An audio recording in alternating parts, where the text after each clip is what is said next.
मोमिनो, तुम पर रोजे फर्ज किए गए हैं जिस तरह तुमसे पहले लोगों पर फर्ज किए गए थे, ताकि तुम परहेजगार बनो। रोजों के दिन गिनती के चंद रोज हैं, तो जो शख्स तुम में से बीमार हो या सफर में हो तो दूसरे दिनों में रोजों का शुमार पूरा कर ले।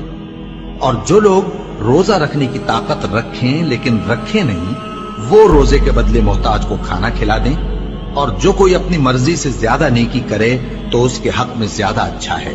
और अगर समझो तो रोजा रखना ही तुम्हारे हक में बेहतर है। रोजों का महीना रमजान का महीना है, जिसमें कुरान अव्वल नाजिल हुआ, जो लोगों का रहनुमा है और जिसमें हिदायत की खुली निशानियां हैं और जो हक व बातिल को अलग अलग करने वाला है। तो जो कोई तुम में से इस महीने में मौजूद हो, चाहिए कि पूरे महीने के रोजे रखे, और जो बीमार हो या सफर में हो तो दूसरे दिनों में रोजे रखकर उनका शुमार पूरा कर ले। अल्लाह तुम्हारे हक में आसानी चाहता है और सख्ती नहीं चाहता। और ये आसानी का हुक्म इसलिए दिया गया है कि तुम रोजों का शुमार पूरा कर लो, और इस एहसान के बदले कि अल्लाह ने तुमको हिदायत बख्शी है, तुम उसको बुजुर्गी से याद करो और उसका शुक्र करो। और ऐ पैगंबर, जब तुमसे मेरे बंदे मेरे बारे में दरियाफ्त करें तो उन्हें मालूम हो कि मैं तो तुम्हारे पास ही हूं।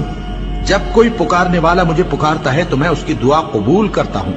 तो उनको चाहिए कि मेरे हुक्मों को माने और मुझ पर ईमान रखें, ताकि नेक रास्ता पाएं।